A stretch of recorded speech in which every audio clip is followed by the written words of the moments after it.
A Myrtle Beach motel is now closed after being deemed a nuisance. Police say it was a hub for frequent drug and other illegal activity. Our Sydney Ryan joins us live now. And Sydney, you actually spoke with city leaders today about this declaration, but how did they say it's actually going to make it safer for residents and folks there? Well, Eric, Rachel, this sign right here might say no vacancy, but really the entire motel is closed right now after being declared, unsafe last week.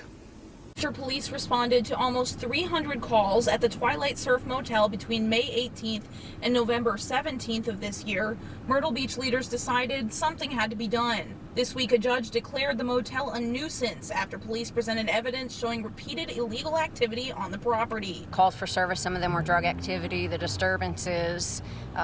Those were a lot of the calls, fights. I talked to a man visiting Myrtle Beach who tells me, well, he's been here, he's noticed a lot of police presence on Ocean Boulevard, and it makes him wary of what's going on around him. There's times that it makes me feel all right, especially if I've seen or heard somebody just acting foolish or something, but most of the time I'm just starting to be wary. Now that the motel is declared a nuisance, it will be closed for 6 months, and the owner will have to make safety improvements, like installing outdoor lighting and ensuring nuisance activity and loitering doesn't occur on the property. During the closure, the Myrtle Beach Police Department is allowed to post signs labeling the business a nuisance and inspect the property to ensure compliance.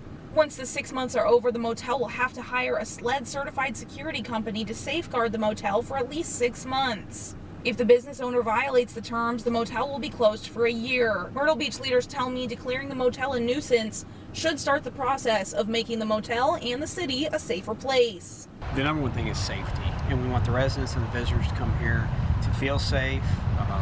Especially if you live in that area or frequent that area, we want people to be able to walk around and enjoy what Myrtle Beach has to offer. Now, city leaders tell me they work with businesses before they start the legal process of declaring a nuisance, but in this case, the concerns they brought to the business weren't addressed. Reporting in Myrtle Beach, Sydney Ryan, WMBF News.